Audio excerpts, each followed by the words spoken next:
Amigos de todo o Brasil, amigo produtor rural, começa agora o Terra Viva Sustentável, um programa que fala sobre as boas práticas no campo e traz dicas para melhorar a renda, a produtividade e a qualidade de vida na propriedade rural. No programa de hoje, uma entrevista com o Rodrigo Sawaia, presidente executivo da Absolar, a Associação Brasileira de Energia Solar Fotovoltaica. A gente vai conversar bastante sobre energia renovável com o Rodrigo. E se você quer sugerir algum assunto para a gente discutir aqui no programa, tirar alguma dúvida, passar uma informação, mandar uma fotografia, um videozinho, sobre uma boa prática que tem dado certo aí na sua propriedade, escreve aqui pra gente. O nosso endereço eletrônico, o e-mail é terravivasustentável@tvterraviva.com.br. Tem também o nosso WhatsApp, DDD é 11 9 42 58 91 83 e o telefone da redação do jornalismo do Terra Viva em São Paulo, 11 31 31 37 19. O Terra Viva Sustentável começa agora.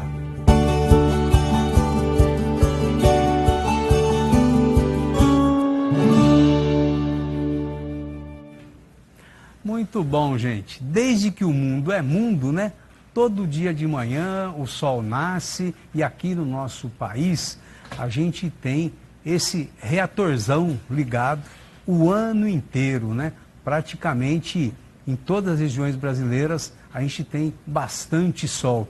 E por que a gente parece que usa tão pouco esse poder de energia do sol? Quem vai explicar isso para a gente é o Rodrigo Sawaia, que é o presidente da Associação Brasileira de Energia Solar Fotovoltaica. Rodrigo, em primeiro lugar, muito obrigado pela sua visita, por vir bater um papo com a gente aqui.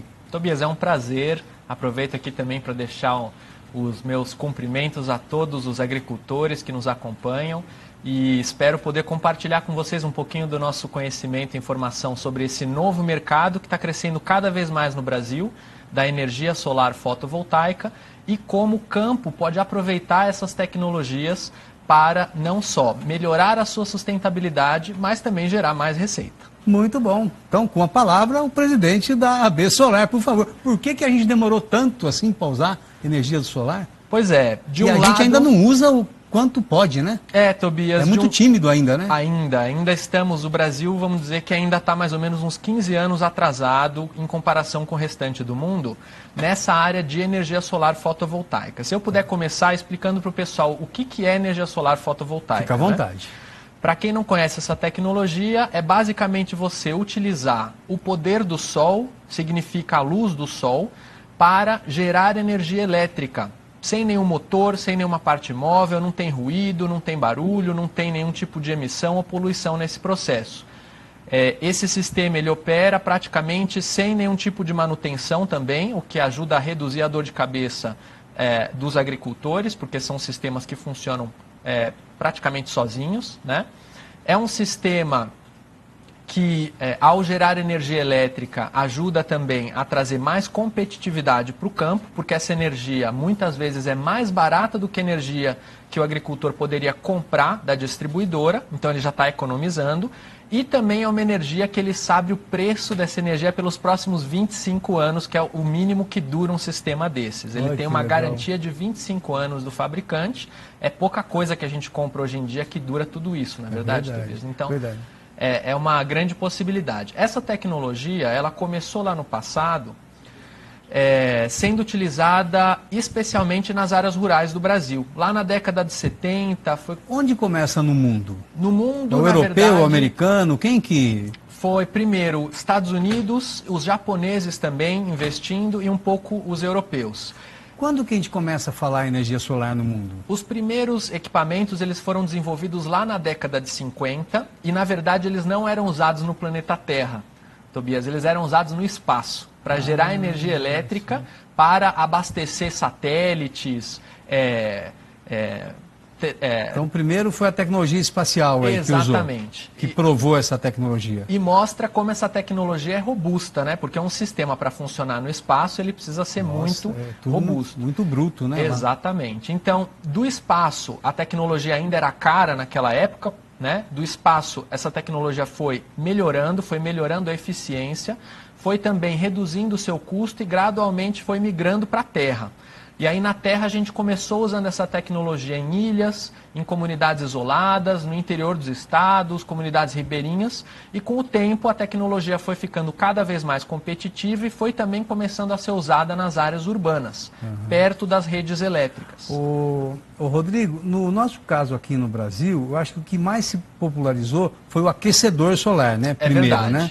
É verdade. Eu ia até mencionar, Tobias, que se tem alguém que conhece muito bem o poder do sol é o campo brasileiro, porque o sol ele é um recurso, né, fundamental para o campo. O sol, a água e a terra são os recursos da produção agrícola brasileira. Então, o Brasil usa muito o sol, mas não usava o sol para gerar energia elétrica. Começou usando o sol para produzir no campo, fez muito uso da energia solar para esquentar a água, que a gente ainda usa muito em chuveiro, substituindo o chuveiro elétrico, né? Você usa o aquecedor solar. Essa é uma tecnologia mais antiga, na qual o Brasil já é um dos principais mercados do mundo. É o 5º maior mercado do mundo de aquecedor solar. Olha que legal.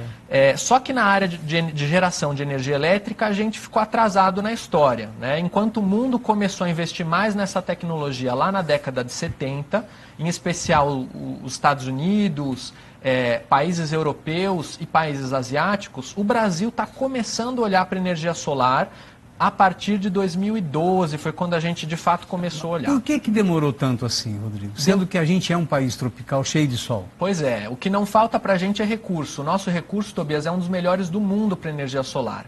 Faltou, foi vontade política, foi apoio para desenvolver esse mercado.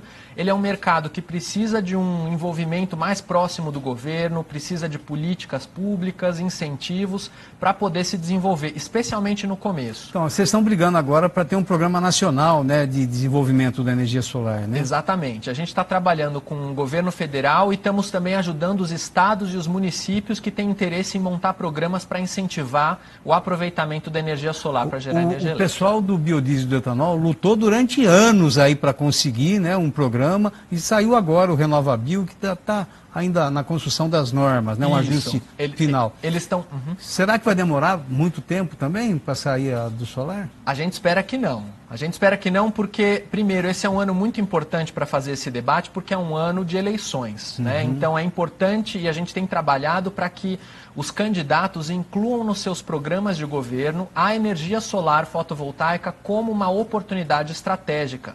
Quando a gente fala dessa tecnologia, Tobias, é claro que é super importante a parte de gerar energia renovável, mas a gente está falando de gerar emprego junto de onde os projetos são feitos. Aliás, esse setor vem empregando muita gente nos últimos anos, né? Muito. Na contramão aí do país, né, de alguns setores, Com né, certeza. que demitiram. Nos últimos anos, 2013, 2014, 2015, o nosso setor cresceu 300% por ano. Né? É um setor que emprega bastante, Rodrigo? Emprega bastante. Para a gente ter uma ideia de todas as fontes renováveis do mundo, elas empregam mais ou menos 10 milhões de pessoas. Esse dado é um dado da Agência Internacional de Energia Renovável, a IRENA. O Brasil acabou de entrar nessa agência agora. Daqui a pouco você vai me contar a importância do Brasil na IRENA. Então, segundo a IRENA, são 10 milhões de empregos renováveis no mundo. Qual é a maior fonte geradora de emprego? Energia solar fotovoltaica. 3 milhões desses 10 milhões são de energia solar. Só que aqui no Brasil, você sabe? São mais ou menos 15 a 20 mil empregos. Esse foi um crescimento grande. No ano passado eram mais ou menos 5 mil empregos, agora já são 15 a 20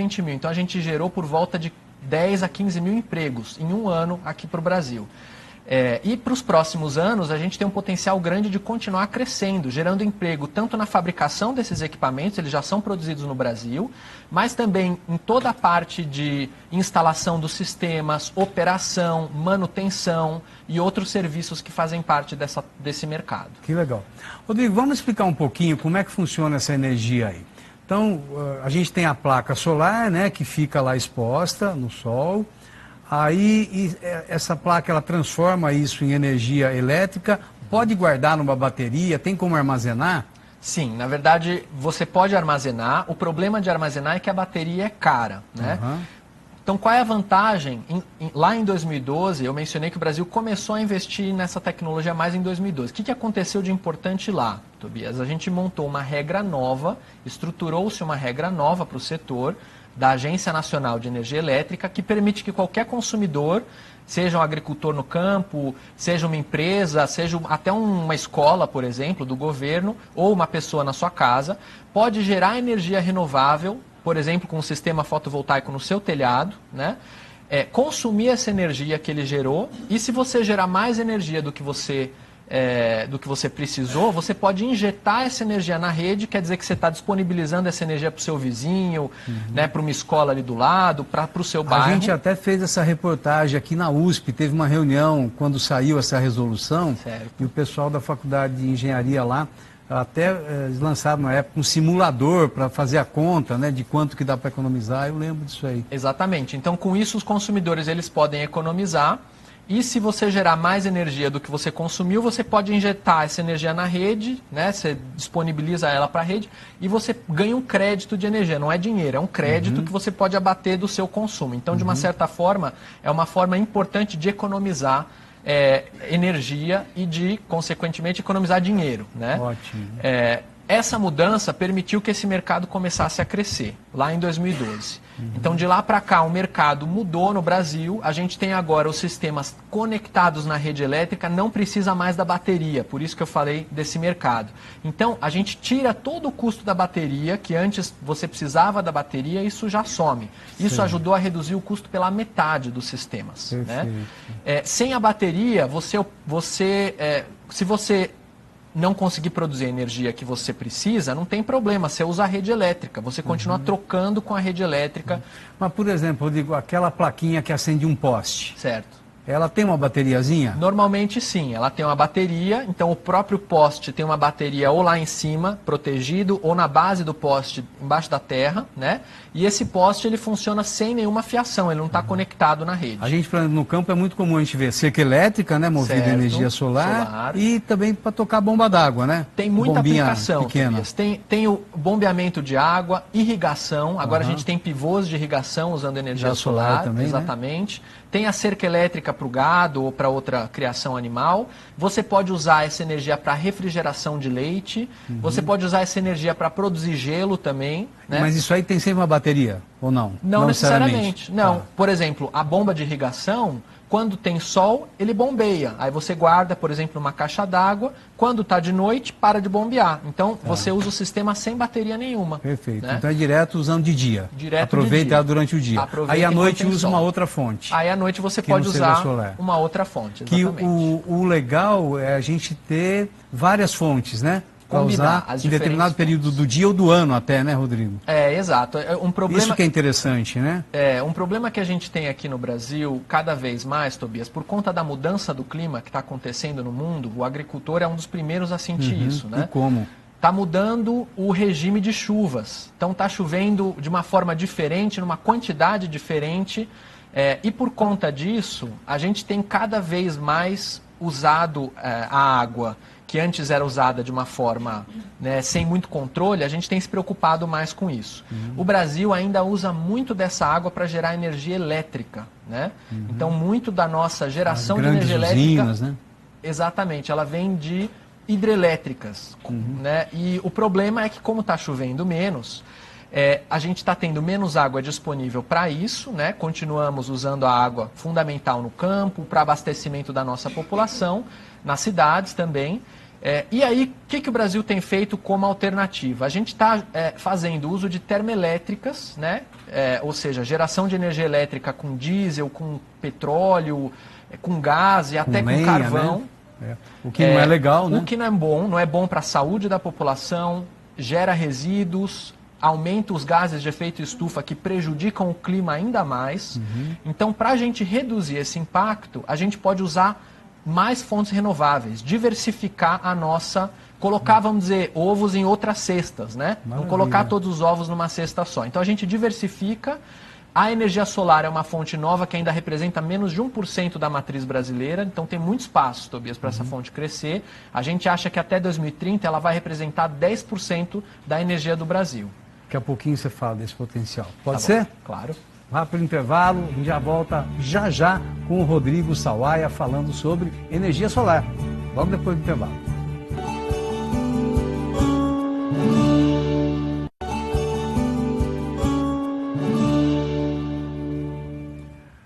É o Terra Viva Sustentável, aqui no seu canal de Quem Planta e Cria.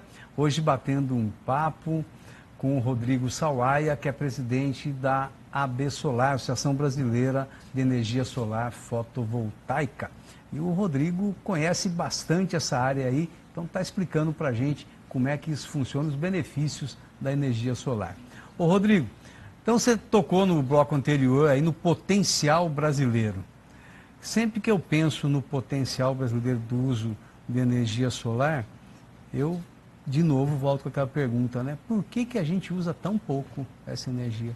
Daqui para frente, será que o povo vai despertar mais? A tecnologia está barateando? Exatamente, Tobias. Então, como essa tecnologia está ficando mais barata, a gente chegou num momento no Brasil em que já é mais barato você gerar a sua própria energia na sua propriedade rural, no telhado. Que o pessoal da usina de cana faz com o bagaço, Faz né? com o bagaço. Gera então, bastante energia elétrica. Agora você pode fazer isso também com o sol diretamente, usando a energia solar fotovoltaica. Rodrigo, explica pra gente do que é feita aquela placa, porque ela é cara, né? Então, ela está barateando muito, Tobias. Mas ainda é cara, né? Tem espaço para ficar mais barata, com certeza. Do que ela é feita? A maioria de alguma areia? Não é bem areia, é quartzo, que é transformado em silício. Só para a gente entender, silício é o segundo elemento mais abundante da crosta terrestre, né? Tá. Primeiro é oxigênio, segundo é silício. Tá. Então, silício tem muito, não é um elemento que vai acabar tão cedo, né? Tem muito na crosta. Onde tem silício? Em todos os minerais. O Brasil tem bastante? Tem bastante. O Brasil é um dos principais países do mundo com silício na forma de quartzo. É esse quartzo que a gente processa e transforma num silício, a gente purifica esse quartzo. A gente conhece muito é o cristal de quartzo, né? Isso. Lá de Goiás, né? Minas Gerais, tem bastante. Ceará, Bahia, tem bastante. A gente transforma esse quartzo em silício, purifica ele. Esse silício é o mesmo silício que a gente usa para fazer microprocessador. Para fazer o chip? Chip de um computador, de um celular, etc. E o mesmo silício a gente pode utilizar ele purificado para fazer o módulo fotovoltaico. Né? Essa placa, pode chamar de placa, que é mais comum? O correto é módulo, mas tudo bem. O povo chama de placa, né? Tá bom. Mas vamos aprender que é módulo também, É módulo, né? módulo fotovoltaico, só para explicar por quê? Porque as pessoas acabam confundindo a placa com o aquecedor solar, com a placa de aquecimento. Então, para aquecimento solar é mais comum a gente falar de placa, mas para a energia solar fotovoltaica é o módulo fotovoltaico. Então vamos falar módulo daqui para frente, viu gente? Tá bom? Energia solar é módulo solar. E é feito no Brasil, esse módulo? Sim, nós temos já 8 fabricantes nacionais. A AB Solar... 100% nacional? Eles importam as matérias-primas e fazem a montagem dos equipamentos aqui no Brasil. Mas se a gente tem a matéria-prima aqui, por que importa? A gente ainda não tem escala. O nosso mercado ainda é pequeno para justificar uma fábrica dessas. São fábricas grandes. Então a gente está começando com a montagem, mas a expectativa é, se o mercado brasileiro crescer, o Brasil é o único país da América do Sul que tem condições de ser um polo de fabricação dessa tecnologia. E quem que é forte na fabricação? Japonês, americano, europeu? Primeiro lugar, os asiáticos. A China, ela representa quase 60% do mercado de energia solar. A chinês investiu bastante nisso, muito, né? Nos últimos 10 anos, mais ou menos, a China antes disso nem era conhecida no setor fotovoltaico. E aí, nos últimos 10 anos, investiu muito. Foi uma decisão do governo chinês que reconheceu nessa tecnologia uma grande oportunidade para pegar, vamos dizer, surfar a nova onda das energias renováveis. A gente espera que o governo brasileiro também reconheça essa oportunidade, para a gente não perder esse bonde da história. E a China investiu muito nessa área, e com isso se tornou referência em energia solar. Então hoje eles produzem mais ou menos 60% de todos os equipamentos do setor, e estão, inclusive, montando fábricas aqui no Brasil. Algumas das fábricas que estão operando no Brasil são de empresas chinesas. Que legal. Agora, fora eles, nós temos norte-americanos, né, Estados Unidos, o pessoal também da Alemanha, França, a Índia está entrando forte em energia solar. Lá tem bastante sol também, né? Tem muito sol, lá tem muita demanda, eles precisam muito de energia, né? Eles também têm uma área rural pouca muito chuva, forte. né? Na Índia, né? Dependendo da região, tem pouca chuva, e eles têm uma área rural muito forte e ainda pouca rede de distribuição de energia. Então, e uma característica, são pequenos produtores na Índia. Vários pequenos produtores. Como o interior da Bahia tem muito pequeno produtor, Espírito Santo, Minas Gerais também tem muito produtor pequeno, tem grandes cooperativas aqui no Brasil, na região sul do Brasil, que já estão olhando para essa energia solar como uma grande oportunidade. Eu até queria mencionar, Tobias, que O agricultor, ele já é, de uma certa forma, quem abastece a área urbana, né? Ele produz a comida, ele produz os recursos que abastecem as grandes cidades. E quem sabe, muito em breve, ele vai produzir também a energia que vai abastecer as cidades. A gente tem visto um movimento no mundo inteiro, muito forte na China, na Índia, em alguns países da Europa e também nos Estados Unidos, um movimento que a gente chama de agrofotovoltaica. Você combina agricultura com energia fotovoltaica. Como é que é isso? Basicamente, você aproveita a mesma área em que você produz, né, para gerar energia elétrica também. Você combina essa produção rural com energia solar fotovoltaica. Você cobre, vamos imaginar assim uma plantação, uma produção que ela não precisa de muito sol, né? Então, uma verdura, alguma coisa mais sensível à radiação solar, que normalmente você ia criar numa estufa ou numa área coberta, né? Em vez de cobrir isso só com uma tela, por exemplo, preta, para reduzir a quantidade de sol que aquela planta recebe. Cobre com os módulos. Cobre com os módulos, você deixa eles com um espaço entre eles para também entrar a luz do sol.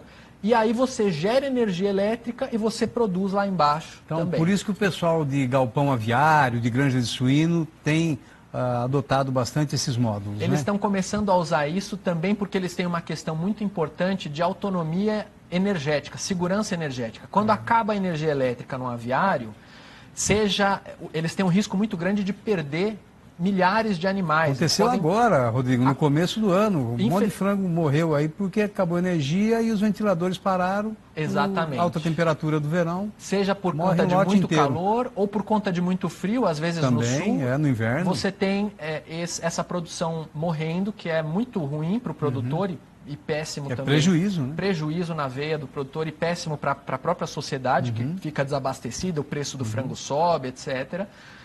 Então, muitas vezes, esses agricultores, eles precisam de alternativa, de uma nova, vamos dizer, de mais independência energética. E a solar pode ajudar nisso. Às vezes, o agricultor quer expandir a sua produção. Isso acontece muito no interior dos estados. E a distribuidora de energia elétrica não consegue ampliar a sua rede para chegar nessa região sem um investimento muito alto do agricultor. Então, se é para investir na rede, às vezes ele prefere investir na sua própria energia. E ele é dono da sua energia, tem essa autonomia, controla os seus gastos e pode aumentar a sua produção com essa energia renovável. Muito bom. E como é que você está vendo o potencial brasileiro? Como é que a associação vê isso? O que vocês têm de estudos aí que apontam para o futuro? Como que é esse futuro solar brasileiro?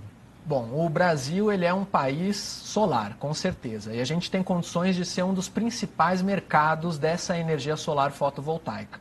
No ano passado, Tobias, nós tivemos um avanço muito importante do setor. Foi um ano histórico para a gente. A gente começou o ano com 90 megawatts de potência instalada, só para explicar para o agricultor o que representa esses 90 megawatts. A gente conseguiria abastecer mais ou menos umas 45 mil residências com a energia solar que tinha instalada no Brasil das últimas décadas até o começo do ano passado. Uma cidade média. É uma cidade de porte médio, né?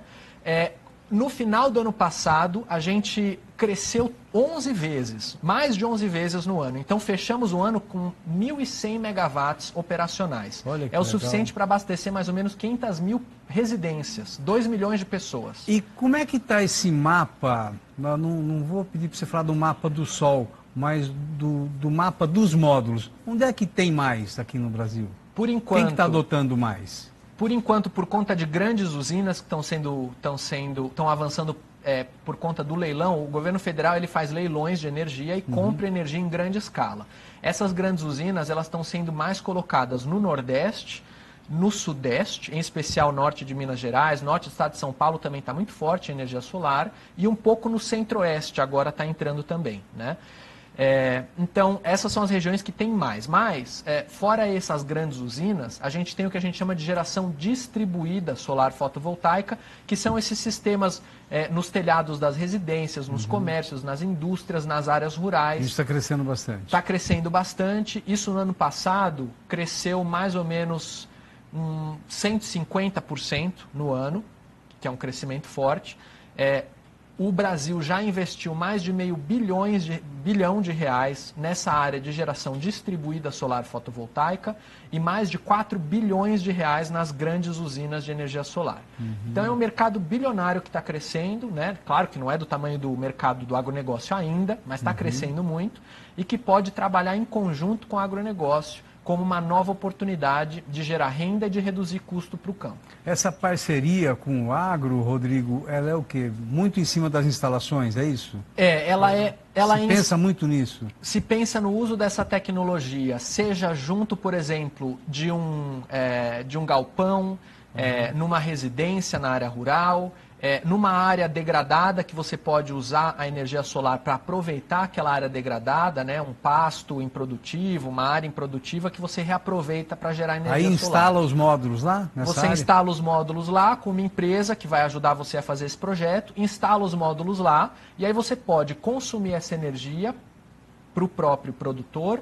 Você pode, eventualmente, se o produtor tem uma empresa, ele pode usar essa energia para abastecer a sua empresa ou seus escritórios na área urbana, ou para abastecer residências, comércios da área urbana e fazer um contrato, uma parceria, seja através de uma cooperativa de geração de energia solar ou um consórcio, com pessoas ou com empresas que queiram usar essa energia. Também na área urbana. E aí entra dinheiro na história? Entra dinheiro, é claro. A ideia é justamente fazer disso um novo negócio, com a vantagem de que é um negócio sustentável, limpo, que você não degrada, não desgasta a terra, né? Se você quiser depois reaproveitar essa terra, você pode utilizar a mesma área depois para uma produção, para alguma coisa, dá para aproveitar a terra para isso, né?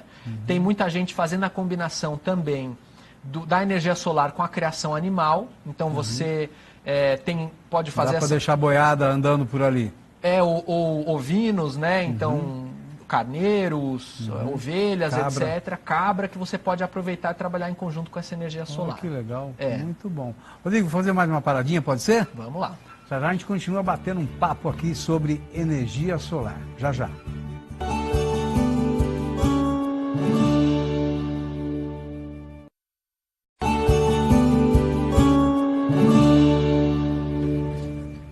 Estamos de volta com o Terra Viva Sustentável, hoje recebendo a visita aqui do Rodrigo Sawaia. Ele é presidente da Associação Brasileira de Energia Solar Fotovoltaica. Ô Rodrigo, eu gostaria que você contasse um pouquinho para a gente agora da sua formação. Você estudou Química, né? Aí depois você foi estudar outras coisas, foi para a Europa, fez mestrado, virou doutor também, né? Nessa área de energia renovável, foi estudar energia do vento, energia do sol, né? Como é que foi essa sua passagem aí da química para ir atrás do setor de energia? Tobias, eu sempre fui apaixonado pela área de energia, né? De uma forma geral. E aí, durante a química, eu já comecei a estudar a área de conversão de energia. Como é que a gente transforma e aproveita a energia para as necessidades humanas? A energia ela é fundamental, estratégica para a nossa sociedade e para o crescimento. Energia é poder? Energia é poder, mas energia também é distribuição do poder. Que legal. Poder, pode ser com energia solar, é poder democrático. Que legal, muito bom. E então eu estudava durante a graduação, já comecei a estudar fazendo química, essa área de energia solar. Foi lá que eu comecei a conhecer esse mercado. Você estudou onde, química? Eu fiz química na Universidade de São Paulo. Você é paulistano? Sou paulistano. Perfeito. E com muito orgulho, inclusive. E da área de química, então, onde eu fazia uma pesquisa, vamos dizer, mais acadêmica, né, mais técnica, eu migrei, eu quis me aprofundar nessa área de renováveis, mas ainda não sabia exatamente qual renovável ia ser a que eu ia estudar mais a fundo. Então eu resolvi fazer um mestrado que pudesse me mostrar as diferentes fontes renováveis, né? E fui para a Europa, porque o mercado lá estava muito aquecido, eu me candidatei para um programa europeu, fui aceito no programa, fiquei muito contente e segui lá para a Europa para estudar energias renováveis. Eu fiz um programa europeu que passava por vários temas, então eu estudei energia das águas, do vento, do sol, bioenergia também, energia das marés, das ondas, foi um pouco de tudo das energias renováveis. E aí eu escolhi para me aprofundar na área da energia solar fotovoltaica, que de fato virou a minha grande paixão. Eu fiz uma especialização nessa área, Foi lá no Reino Unido que eu me especializei e depois na Suíça, onde eu fiz a minha pesquisa em energia solar fotovoltaica, já fabricando células solares, eliminando componentes tóxicos para fazer essas células mais sustentáveis. Oh, que legal. E aí passei do mestrado para um doutorado. Eu, na verdade, fui convidado para ficar fora do Brasil, mas resolvi voltar. Eu queria voltar para o Brasil, eu queria trazer essa experiência, esse conhecimento para ajudar a gente que ainda estava um pouco atrás na área de energia solar a recuperar essa posição, né? Acreditando no potencial do Brasil. Voltei, comecei a fazer o doutorado na PUC do Rio Grande do Sul, né, lá em Porto Alegre, e aí fiz um doutorado com parceria internacional com a Alemanha. Acabei voltando para a Europa para fazer mais ou menos um ano e 8 meses da minha pesquisa na Alemanha, num centro de pesquisa que é referência mundial, que fica na cidade de Freiburg, na Alemanha. 1.200 pesquisadores só trabalhando com energia solar. Foi fantástica a experiência lá. Disso eu voltei depois para o Brasil, terminei o doutorado e já comecei a me envolver com o setor. Eu nunca fui um pesquisador só acadêmico, né? Vamos dizer, um cientista puro. Eu sempre fui um cientista com um pezinho no mercado. Gostava do mercado e um pezinho na área política e institucional, porque eu acho que sem política as coisas não andam. Tem um DNA libanês aí, né? Tem um DNA libanês, é verdade. Mas tem que ser uma política com P maiúsculo, de qualidade, né? E aí eu voltei, já comecei a trabalhar no ambiente associativo, ainda não existia uma associação do setor.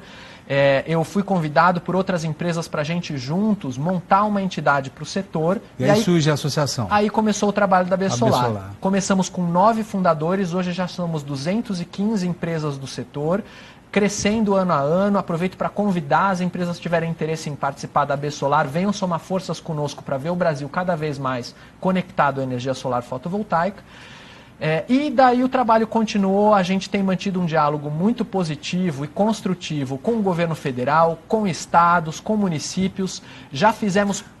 Desculpe interromper, o governo federal tem interesse em ajudar? Tem sinalizado com boa vontade para o setor? Agora está começando a sinalizar, felizmente. Depois de um trabalho grande de discussão e de educação para ensinar um pouco mais para o governo o que é energia solar fotovoltaica e mostrar como essa tecnologia já está competitiva, porque o governo ele estava com uma ideia de que a tecnologia ainda falta muito. Não falta. A verdade é que quando a gente faz a conta, e se o agricultor colocar ali na ponta do lápis, fizer a conta, ele vai ver que hoje em dia já está compensando. Então, a gente teve que mostrar um pouco dessa realidade nova para o governo, e aí o governo se interessou muito, porque é uma oportunidade muito grande do Brasil usar um recurso que ele tem em abundância, que é o sol, para gerar riqueza, para gerar emprego de qualidade, para se tornar mais competitivo. Rodrigo, como é que está a educação das renováveis nas escolas? Você está acompanhando isso? Você sabe se é legal? Porque eu sei que a gente tem uma educação ambiental consistente em alguns currículos, né? Algumas escolas investem bastante nisso. Curitiba, por exemplo, a molecadinha lá já sabe muita coisa logo cedo, né? Porque desde pequenininho eles vão aprendendo educação ambiental. As energias renováveis estão nesse pacote aí? Você tem essa informação? Tobias, o brasileiro, na média, ele é mais atento aos temas ambientais do que outras populações. Isso porque, por um lado, a gente tem riquezas ambientais fantásticas, como a Amazônia, que ajudam o brasileiro a estar ligado nesse tema. A gente reconhece a importância vamos dizer, da natureza, né, e do meio ambiente para a nossa vida e para o nosso desenvolvimento, mas existe muito espaço para a gente melhorar essa educação ambiental e eu diria de sustentabilidade, em especial na área de renováveis. E aí eu vou dizer que se de um lado a gente já está começando a construir uma geração mais atenta para esses temas, e o brasileiro, para a gente ter uma ideia, foi feita uma pesquisa pelo Data Senado que mostra que 85% dos brasileiros quer ver mais energia solar e energia eólica sendo utilizada no Brasil. Então o brasileiro apoia essa tecnologia. E uma pesquisa do Datafolha mostra que 79% dos brasileiros quer gerar energia solar, fotovoltaica, no seu telhado. Só precisa de um financiamento bom. É um dos gargalos que a gente pode discutir mais a fundo também. Então existe um certo conhecimento sobre a área, mas ele ainda é superficial. Então, quando a gente faz perguntas, aprofunda o tema, as pessoas ainda não conhecem muito. Por exemplo, a gente tem uma linha de crédito e uma um programa de política pública chamado ABC, Agricultura de Baixa Emissão de Carbono. Lá está contemplado o uso do biodigestor, mas não está a energia solar. Então, acho que vocês poderiam trabalhar, a associação poderia trabalhar também, Rodrigo, junto ao Ministério da Agricultura, para colocar solar nesse pacote. Eu concordo acho que seria uma boa, Tobias. porque tem linha de crédito com juros interessantes, viu? Abaixo de mercado, esse ano aqui entre 7% e 8%, né? Dentro do programa ABC, que seria legal ter mais essa opção, viu, no pacote. Duas boas... Fica a dica. Eu agradeço, acho que é super importante mesmo a gente se aproximar mais do Ministério da Agricultura, mas já vou te dar duas boas notícias que mostram como a BSolar tem olhado com bastante atenção para a oportunidade da energia solar fotovoltaica no campo. Lá em 2015, junto com o Ministério de Desenvolvimento Agrário, a gente assinou um termo de cooperação incluindo a energia solar fotovoltaica nas linhas de financiamento do programa Pronaf Mais Alimentos. Perfeito. Então, o pequeno agricultor, ele pode já investir em energia solar fotovoltaica com taxas de juros começando em 2,5% ao ano, que é mais barato do que a inflação, então é dinheiro de fato, com apoio do governo, né? Para investir em energia solar fotovoltaica. Isso já é possível. Então aí, ó, você é amigo aí, produtor de leite, né? Usa Pronaf, tem Pronaf, dá para usar a energia solar aí, viu? Compra aí um sistema, ele dura uns 25 anos. Se cuidar bem, dura mais também, Dura Rodrigo? mais. Se cuidar bem, dura mais. Dura mais, ó, o Rodrigo está falando. E aí vai pagando com aquela carência que o Pronaf tem, vai pagando de pouquinho. E aí não precisa pagar a companhia de energia todo mês, lá não vem na conta de luz não, né? Eu uso solar para resfriar seu leite aí, tá bom?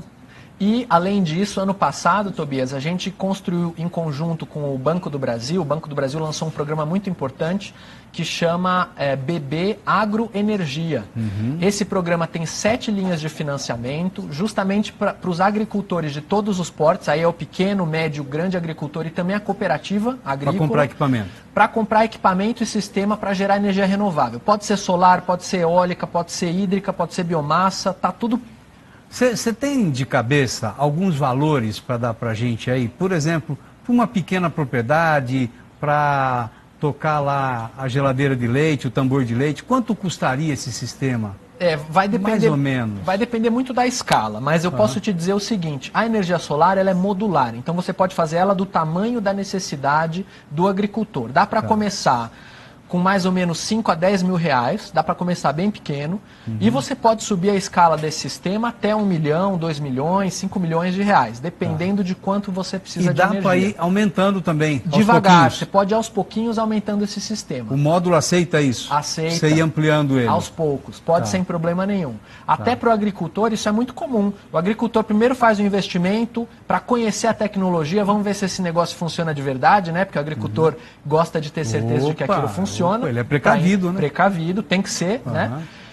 E assim que ele sente que essa tecnologia dá resultado, aí ele começa a investir mais, faz um plano para investir e ir crescendo no uso da energia solar fotovoltaica. Olha que legal isso, né, Rodrigo? Então tem várias linhas de crédito já, né? Tem. Outra coisa importante, no ano passado, para quem está na região Nordeste nos acompanhando, o FNE, né, através do Banco do Nordeste, já tem uma linha chamada FNE Sol, que é justamente para energia solar, pode usar no campo.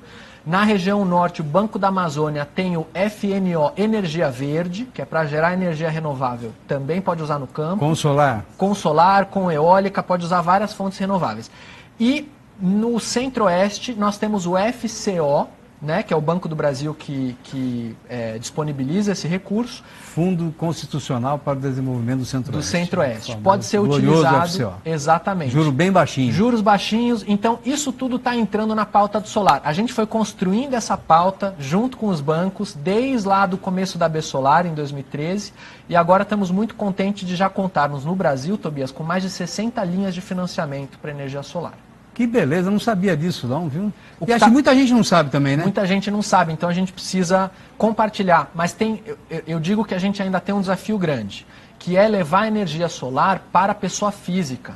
Ainda tem pouca linha de financiamento para quem quer usar essa energia em casa. Nas casas, né? Nas residências. Isso, e aí o desafio é convencer a Caixa Econômica Federal e o Banco do Brasil a ajudarem a gente a levar essa energia solar para as pessoas também nas áreas urbanas, não só no campo, mas também nas áreas urbanas. Porque a maioria da população, hoje em dia, já mora nas cidades, lá você tem muito telhado que pode ser utilizado, só que não tem recurso, não tem ainda linha de crédito boa para essa população. Olha só. Então, você é gerentão do Banco do Brasil, gerentão da Caixa, fala lá com o seu diretor, fala, vou mexer com esse negócio de solar aí, o pessoal da Caixa aí que está indo atrás de dinheiro, né? Quem sabe abrindo essa linha de crédito aí para instalar solar nas residências, aí o povo bota dinheiro aí, faz financiamento com vocês e o dinheiro começa a girar. O gerentão da Caixa, do Banco do Brasil, fala com seus diretores lá, viu? Vamos incentivar o solar. Rodrigo, paradinha, pode ser? Vamos lá. E já volta já.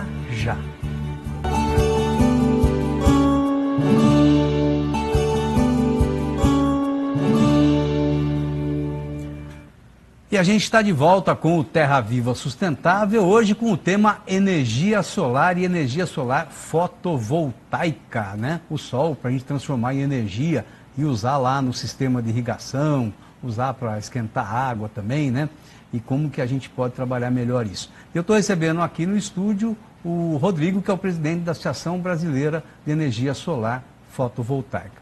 Rodrigo, vamos falar um pouquinho da associação, ela é nova, né? É uma relativamente nova, né? A associação é nova, Tobias, a gente começou em 2013, para o setor elétrico a gente acabou de nascer, faz pouco tempo, esse ano a gente vai celebrar um marco muito importante que são 5 anos de associação, né? Começamos com 9 associados, agora já temos 215 e esperamos ter cada vez mais empresas participando desse trabalho. O nosso papel é muito simples, primeiro, promover o uso dessa energia solar fotovoltaica no Brasil, para que o Brasil esteja cada vez mais aproveitando esse recurso renovável e limpo que a gente tem à nossa disposição. Segundo, acompanhar os avanços do mercado, as oportunidades, a gente divulga várias oportunidades de negócio para os nossos associados ao redor do Brasil inteiro. E até fora do Brasil também. Estamos divulgando, por exemplo, um grande projeto de 200 milhões de dólares de oportunidade na Argentina, que é a instalação de pequenos kits fotovoltaicos para comunidades na Argentina. Acabou de sair esse edital. Que legal isso aí. E além disso, a gente também faz um terceiro papel muito importante, que é servir como a casa do setor. Então, nós temos grupos de trabalho onde a gente discute com as empresas da cadeia produtiva, que são os fabricantes do setor, com as empresas que trabalham na área de energia solar em geração distribuída, nas grandes usinas solares, as dificuldades que eles têm, né? Quais são os gargalos hoje do mercado, tributação elevada, financiamento. O imposto é bem caro, né? Imposto ainda é elevado, a gente pode falar um pouco disso também. Programas e políticas industriais, e aí a gente apresenta todas essas propostas que a gente desenvolve com os associados para o poder público, para os tomadores de decisão, para a gente poder avançar com a energia solar no Brasil. Muito bom. Quem quiser saber mais, tem uma página na internet, né, da associação? Qual que é o endereço? É www.absolar.org.br. Perfeito. Telefone? 011 3197 4560. Muito bom. Rodrigo, você falou no comecinho do programa, né, que essa história da energia solar começou com um satélite no espaço, né, o pessoal da NASA, nessas coisas aí. Muito bem. Agora, a minha pergunta para você é a seguinte, o que vem por aí, você que continua pensando como cientista, se acompanha aí o movimento dos cientistas, né, da pesquisa, o que vem por aí? Hoje a gente conhece esses módulos fotovoltaicos, como você ensinou para a gente, tem que falar módulo, viu, gente? Então, você falou que tem isso hoje. E o que vem para o futuro? O que a ciência aponta nessa área de solar? Bom, primeiro ponto importante, Tobias, o preço vai continuar caindo. Essa tecnologia está se barateando. A expectativa do mercado é que até 2025, 2030, ela vai ser a forma mais barata de gerar energia elétrica do planeta. Em alguns países já virou a forma mais barata. Já é mais barata que carvão, já é mais barata que as fontes tradicionais. Solar está caminhando para isso. Por que está ficando mais barata? De um lado, porque está aumentando a eficiência dos equipamentos, dos módulos fotovoltaicos. Melhor. Equipamentos melhores. Isso é avanço tecnológico. Então, isso é ciência na veia ajudando a tecnologia a melhorar. Segundo ponto, a produção desses equipamentos também está ficando mais eficiente. Menos desperdício, menos matéria-prima para produzir equipamentos melhores. E terceiro, a escala está crescendo. Então, o agricultor sabe que se ele produzir numa área pequena, o custo médio dele aumenta. Se ele tiver uma área maior, né, para produzir no campo, ele reduz esses custos e consegue produzir um produto mais barato. Isso acontece na solar fotovoltaica. As fábricas estão aumentando de tamanho, de escala, e a gente está conseguindo produzir o mesmo produto mais barato por conta disso. Então, até 2040, 2050, essa tecnologia pode ficar até 50% mais barato. Ainda vai cair muito o preço da energia solar, é uma grande oportunidade. E, por outro lado, o preço da energia elétrica, infelizmente, continua aumentando ano a ano, né? Verdade. Então, está pesando mais do no bolso. gás, então, nem se fala, né? Do gás, da energia elétrica... Para uso comercial e industrial. Até da água o preço tem aumentado, né? Então, quando você tem essa energia mais barata do sol e consegue, com isso, congelar o preço dessa energia elétrica, você fica protegido desse aumento de preço que acontece ano a ano, né? Muito bom, muito legal. Rodrigo, quero agradecer demais a sua visita aqui no Terra Viva Sustentável, e sempre que você tiver alguma novidade, vem aqui contar pra gente, dividir com a gente. Tobias, vai ser um grande prazer, muito obrigado pela oportunidade, agradeço também a atenção de todos que puderam estar conosco hoje, e a gente fica à disposição para contribuir com vocês sempre que for necessário. Contem conosco. Conta com a gente também. Muito obrigado. É isso aí, gente. O programa de hoje vai ficando por aqui. Um abraço para todo mundo e até o nosso próximo encontro.